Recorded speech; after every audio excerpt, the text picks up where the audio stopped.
Hello everyone, हामी चाहिँ अहिले डबल कोलम क्यासबुक हेर्न गइरहेछौँ र हामीले योभन्दा अगाडि सिम्पल कोलम क्यासबुकको कुराहरू गरेका थियौँ। सिम्पल कोलम क्यासबुकमा चाहिँ हाम्रो के हुन्थ्यो त भन्दा एउटा कि त हाम्रो क्यास अकाउन्ट हुन्थ्यो होइन, कि त हाम्रो ब्याङ्क अकाउन्ट हुन्थ्यो। त्यो दुईवटा अकाउन्टमा चाहिँ हामीले ट्रान्जेक्सन्सहरू फिल गर्थ्यौँ। अब हाम्रो डबल कोलम क्यासबुक भन्ने बित्तिकै हाम्रो ओल्डले नै डबल छ नि होइन।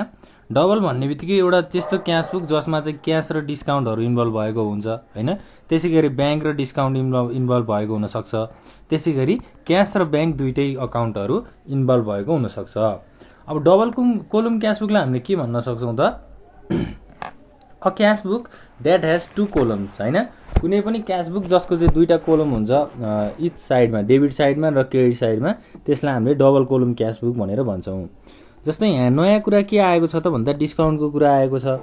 डिस्काउन्ट भनेको के हो, एउटा सेलरले बायरलाई दिने अफर होइन, एउटा बेच्ने मान्छेले किन्ने मान्छेलाई दिने एउटा फेसिलिटीलाई हामीले डिस्काउन्ट भन्छौँ होइन। डिस्काउन्ट चाहिँ अब हरेक कुरामा भइरहेको हुन्छ। जस्तै हामी मार्केटमा सामानहरू किन्न जाँदाखेरि पनि के हुन्छ त, अब सपकिपरहरूले चाहिँ डिस्काउन्टहरू दिन्छन् सामानमा, त्यो कुराहरू भयो होइन। डिस्काउन्टको चाहिँ नयाँ कुराहरू आएको छ। अब क्यास अकाउन्ट र ब्याङ्क अकाउन्ट भनेको त हामीले योभन्दा अगाडि सिम्पल कोलम क्यासबुकमा पनि यसको कुराहरू त गरि नै सकेका छौँ है। ल अब डबल कोलम क्यासबुकको ट्रान्जेक्सन्सहरूलाई कसरी हामीले त्यो बुकमा इन्ट्री गर्छौँ भनेर हामी आज डिस्कस गर्ने हाम्रो मेन टपिक भनेको त्यो हो। र हाम्रो एउटा इक्जाम्पल छ, त्यो इक्जाम्पल अनुसार चाहिँ हामीले ट्रान्जेक्सन्सहरूलाई इन्ट्री गर्छौँ। जस्तै के भनेको छ, अब तीनवटा कुराहरू हुन्छ है क्यासबुकमा। डबल कोलम क्यासबुकमा चाहिँ हाम्रो क्यास र डिस्काउन्ट हुन्छ कि होइन, कि त ब्याङ्क र डिस्काउन्ट हुन्छ र कि त क्यास एन्ड ब्याङ्क हुन्छ। अब त्यो अनुसारको हाम्रो क्वेसन्सहरू चाहिँ के कस्तो रहेको छ त्यो कुराहरू हेरौँ। जस्तै फेब्रुअरी 1 मा ओपनिङ ब्यालेन्स रुपिज 10,000 होइन, ओपनिङ ब्यालेन्स चाहिँ 10,000 छ। त्यसै गरी फेब्रुअरी 7 मा cash received from RAM rupees 2,000 in full settlement of his account of rupees 2,100 है। त्यसै गरी फेब्रुअरी 12 मा जाउँ, cash pay to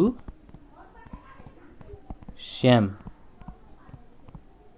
rupees 980 and receive discount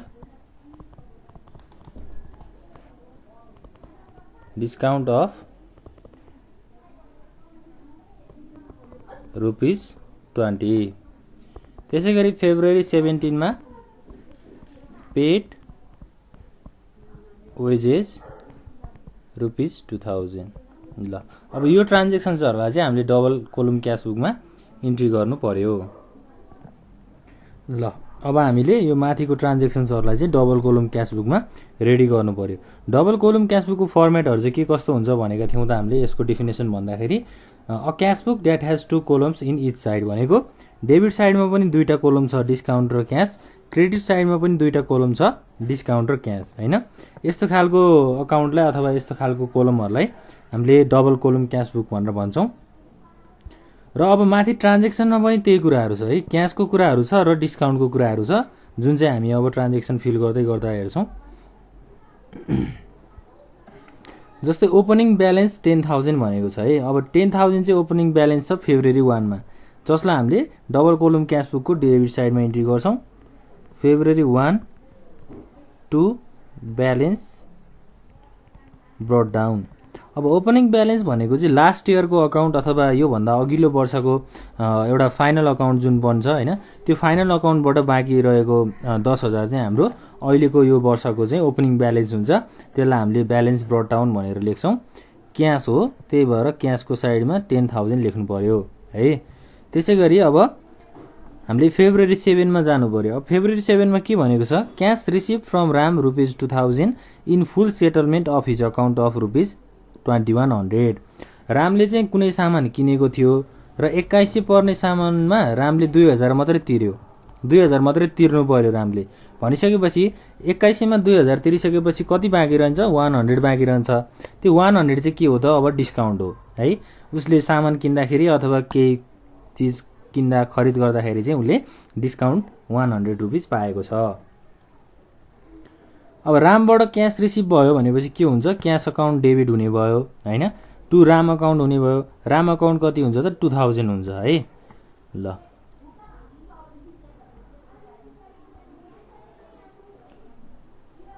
February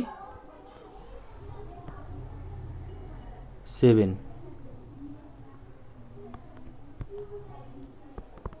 to Ram account क्यासमा कति हुने भयो त 2000 हुने भयो र डिस्काउन्ट कति पाएको थियो 100 पाएको थियो 2100 भयो। त्यसैगरी अब फेब्रुअरी 12 मा जाउँ। फेब्रुअरी 12 मा के भनेको छ cash paid to Shyam rupees 980 and receive discount of rupees 20 rupees भनेको 1000 रुपिस चाहिँ श्यामलाई क्यास तिरेको थियो र अब श्यामले कति डिस्काउन्ट पाए 20 रुपियाँ डिस्काउन्ट पाए है। श्यामलाई चाहिँ पैसा 980 रुपियाँ तिरेको थियो र डिस्काउन्ट 20 रुपियाँ पाएको छ भनेपछि अब के हुने भयो त क्यास श्याम अकाउन्ट डेबिट हुने भयो टु क्यास अकाउन्ट हुने भयो। यसको जर्नल के हुन्छ त Shyam account debit discount account debit to cash account भनेर भन्छ है। अब यसलाई हामीले डबल कोलम क्यास बुकमा इन्ट्री गर्दाखेरि कसरी गर्छौँ त जस्तै फेब्रुअरी 12 भनेर क्रेडिट साइडमा लेख्नु पर्यो किनभने हाम्रो क्यास चाहिँ जर्नलमा क्रेडिट साइडमा छ बाई श्याम अकाउन्ट क्यासमा 980 र डिस्काउन्टमा 20 रुपिस है। यसरी चाहिँ हामीले यो ट्रान्जेक्सन्सहरूलाई रेकर्ड गर्छौँ। त्यसैगरी फेब्रुअरी 17 को कुराहरू छ। पेड वेजेस भनेपछि अब वेजेस पे भन्यो भने हाम्रो के हुन्छ त जर्नलमा wages account debit to cash account हुन्छ। अब क्यास अकाउन्ट क्रेडिटमा छ नि त जर्नलमा हैन त्यही भएर हामीले यसलाई डबल कोलम क्यास बुकको क्रेडिट साइडमा बाई वेजेस अकाउन्ट 2000 हैन क्यास साइडमा चाहिँ 2000 हुने भयो। अब के गर्नु पर्यो त यहाँ ब्यालेन्स गर्नु पर्यो किनभने डेबिट साइड र क्रेडिट साइड त अहिले इक्वल छैन किनभने क्यासमा हेरौँ त डेबिट साइडमा कति छ 12000 छ। अब क्रेडिट साइडको क्यासमा हेर्दाखेरि जम्मा कति छ त 2980 छ। अब यसलाई ब्यालेन्स गर्नको लागि के गर्नु पर्यो February 29 by balance CD by balance CD गरेर हामीले हाम्रो डेबिट साइडको क्यासमा 12000 छ क्रेडिट साइडको क्यासमा 2980 छ भनेपछि यहाँ कति पुगेन 9020 रुपिस पुगेन। यसलाई हामीले ब्यालेन्स गर्नु पर्यो। अब डिस्काउन्टलाई हामीले ब्यालेन्स गर्दा पनि हुन्छ नगर्दा पनि हुन्छ यसले कुनै इफेक्ट गर्दैन। 12000 भयो यहाँ 100 भयो। त्यसैगरी हाम्रो क्यास साइडमा 12000 भयो यहाँ 20 रुपियाँ भयो। अब हामीले क्रेडिट साइडमा ब्यालेन्स गरिसकेपछि के हुन्छ फेब्रुअरी भनेपछि मार्च 1 मा चाहिँ टु ब्यालेन्स बिडी है क्यासमा 9020 रुपिस हुने भयो 9020 ल यसरी चाहिँ हामीले डबल कोलम क्यास बुकमा ट्रान्जेक्सन्सहरूलाई इन्ट्री गर्छौँ।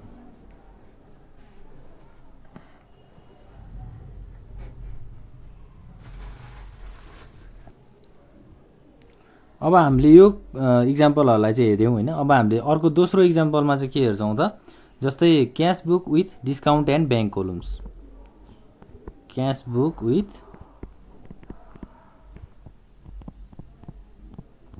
डिस्काउन्ट एन्ड ब्याङ्क कोलम्स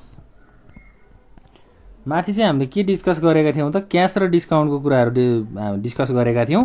अब हामीले ब्याङ्क अकाउन्ट र डिस्काउन्ट अकाउन्टको कुराहरू यो इक्जाम्पलमा डिस्कस गर्छौँ। जस्तै डिसेम्बर 1 मा चाहिँ के भनेको छ ब्यालेन्स एट ब्याङ्क रुपिस 20000। त्यसैगरी डिसेम्बर 7 मा cash collection from customers ₹2000 in full settlement of ₹2100। त्यसै गरी डिसेम्बर 12 मा cash paid to suppliers in full settlement of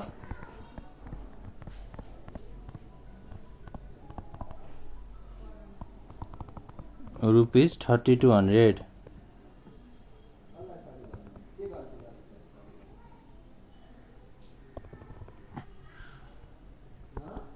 December 19 मा interest on investment received ₹2000 र डिसेम्बर 30 मा के छ त wages paid ₹1000। यो ट्रान्ज्याक्सन्सहरुलाई चाहिँ हामीले के गर्नु पर्यो त डबल कोलम क्याश बुकमा इन्ट्री गर्नु पर्यो। त्यसको लागि हामीलाई फर्मेट चाहियो हैन। अब फर्मेट ड्र गरौँ।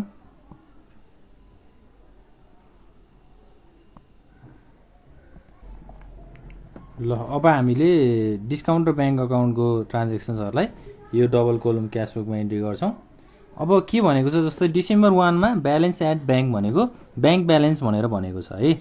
डिसेम्बर 1 मा डेबिट साइडमा हुन्छ हाम्रो ब्यालेन्स जति सबै टु ब्यालेन्स बीडी। बीडी लाई चाहिँ हामीले सर्ट फर्ममा भनेको हो तर यसको फुल मिनिङ भनेको ब्रट डाउन भनेर भन्छ है। बैंक ब्यालेन्स चाहिँ कति छ त 20000 जसलाई हामीले बैंकको कोलममा इन्ट्री गर्छौं। त्यसैगरी अब डिसेम्बर 7 छ है। डिसेम्बर 7 मा cash collection from customers ₹2000 in full settlement of ₹2100। 2100 रुपैयाँ चाहिँ कलेक्सन गर्नुपर्ने थियो, 2000 मात्रै कलेक्सन भयो भनेपछि कस्टमरलाई के गरिएको रहेछ डिस्काउन्ट प्रोभाइड गरिएको रहेछ। डिस्काउन्ट कति पायो त कस्टमरले 100 पायो। भनेपछि अब क्याश अकाउन्ट डेबिट हुन्छ, टु कस्टमर्स अकाउन्ट के हुन्छ त 2000 हुन्छ र डिस्काउन्ट अकाउन्टमा हाम्रो 100 हुन्छ। यसलाई हामीले डबल कोलम क्याश बुकको डेबिट साइडमा इन्ट्री गर्छौं टु कस्टमर्स अकाउन्ट।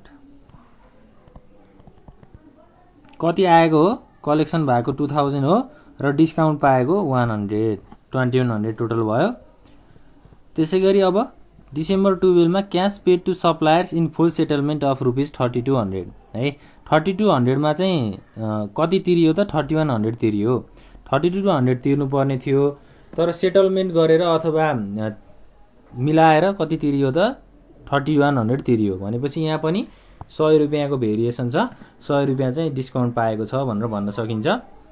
अब क्याश पेड भनेपछि के भयो त क्याश तिरियो अथवा पैसा तिरियो। पैसा तिरेपछि के हुन्छ क्रेडिट साइडमा हामीले इन्ट्री गर्छौं डिसेम्बर 12 मा बाइ सप्लायर्स। अब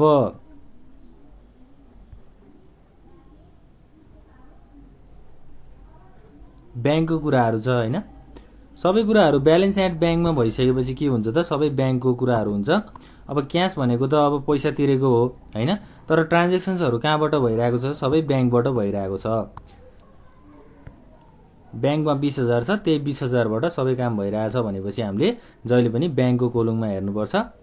हाम्रो क्याश राखियो बैंकको कोलममा तर कोलम चाहिँ के को हो बैंक हो है। त्यो कुराहरु झुकिनु भएन। अब सप्लायर्स भनेर बैंक अकाउन्टमा हामीले 3100 रुपैयाँ राख्छौं र डिस्काउन्टमा 100 रुपैयाँ राख्छौं। टोटल अमाउन्ट कति भयो 3200 भयो है। 3100 तिर्नुपर्ने ठाउँमा 3100 मात्र तिरेको छ, 100 रुपैयाँ डिस्काउन्ट पाएको छ। त्यसैगरी अब डिसेम्बर 19 मा हेरौं। डिसेम्बर 19 मा इन्ट्रेस्ट अन इन्भेस्टमेन्ट रिसिभ भनेको लगानी गरेको पैसामा ब्याज आयो। कति आयो त 2000 आयो। कसरी आयो त अब बैंकबाट आयो हैन। सबै ब्यालेन्स बैंकमा छ भनेपछि बैंकबाट आएको भन्न सकिन्छ।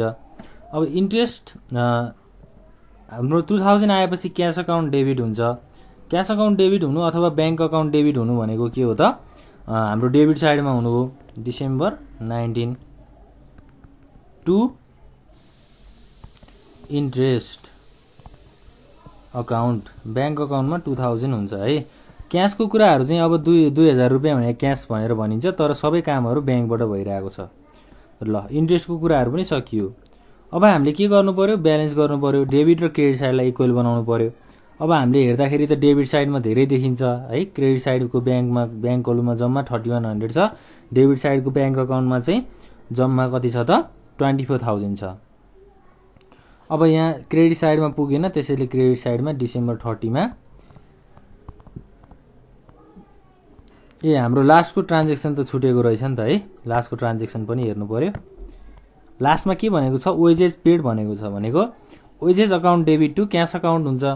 वेजेज भनेको के तिरेको हो त, पैसा तिरेको हो, लेबरलाई काम गरेको पैसा तिरेको 1000 रुपियाँ भनेपछि अब wages account debit to cash भन्न पनि सकिन्छ, wages account debit to bank भन्न पनि सकिन्छ। क्यास भन्यो भने पैसा तिरेको भयो, ब्याङ्कबाट तिरिएको रहेछ भने ब्याङ्कबाट तिरेको भन्न सकिन्छ। अब यसको जर्नल चाहिँ wages account debit to bank account हुन्छ है। ब्याङ्क अकाउन्ट हाम्रो क्रेडिट साइडमा भएर वेजेज लेख्यौँ, वेजेज अकाउन्ट 1000। ल अब चाहिँ हामीले ब्यालेन्स गर्नु पर्यो डिसेम्बर 31 मा बाई ब्यालेन्स सिडी। अब कति पुगेन, हाम्रो डेबिट साइडको ब्याङ्क अकाउन्टमा 24000 छ, क्रेडिट साइडको ब्याङ्क अकाउन्टमा जम्मा 4100 रुपियाँ छ, भनेपछि 19900 रुपियाँ पुगेको छैन। र अब डिस्काउन्टमा कति छ, यो कुराहरूलाई टोटल गरौँ पहिला। यहाँ 100 रुपियाँ भयो, यहाँ 24000 भयो हैन। ल अब यता पनि यहाँ 100 रुपियाँ भयो, यहाँ 24000 भयो। अब हामीले डेबिट साइडमा के गर्नु पर्यो, डिसेम्बर भनेपछि जनवरी 1 मा चाहिँ टु ब्यालेन्स ब्रोट डाउन कति हुन्छ त 19900 रुपियाँ। ल यसरी चाहिँ हामीले डबल कोलम क्यासबुकमा ब्याङ्क र डिस्काउन्टको कुराहरू आयो भने यसरी ट्रान्जेक्सन्सहरूलाई इन्ट्री गर्छौँ। एकचोटि फेरि रिभाइज गरौँ, मैले क्यास भन्दाखेरि हजुरहरू झुकिन पनि सक्नुहुन्छ है। हाम्रो ब्याङ्कको कुराहरू छ, जस्तै फर्स्ट ट्रान्जेक्सनमा ब्यालेन्स एट ब्याङ्क भन्यो, ब्याङ्कमा चाहिँ 20000 रुपियाँ छ भनेर भन्यो है। त्यसै गरी cash collection from customers ₹2000 in full settlement of ₹2100 हैन। 2100 रुपियाँ पाउनु पर्ने ठाउँमा 2000 मात्रै पाइयो भनेपछि, कलेक्सन गरियो भनेपछि 100 चाहिँ कस्टमरलाई डिस्काउन्ट दिएको रहेछ। र पैसा चाहिँ के को माध्यमबाट आयो त, सबै ब्याङ्कको माध्यमबाट आयो। त्यसै गरी cash paid to suppliers in full settlement of ₹3200 3200 मा चाहिँ अब 3100 रुपियाँ चाहिँ हाम्रो लिएको छ अथवा सप्लायर्सलाई तिरिएको छ 3200 तिर्नुपर्ने ठाउँमा भनेपछि यहाँ पनि 100 रुपियाँ डिस्काउन्ट भयो। र यो तिरेको पैसा पनि के को माध्यमबाट तिरियो, सबै ब्याङ्कको माध्यमबाट तिरियो। यसरी चाहिँ हामीले बुझ्नुपर्छ है त। ल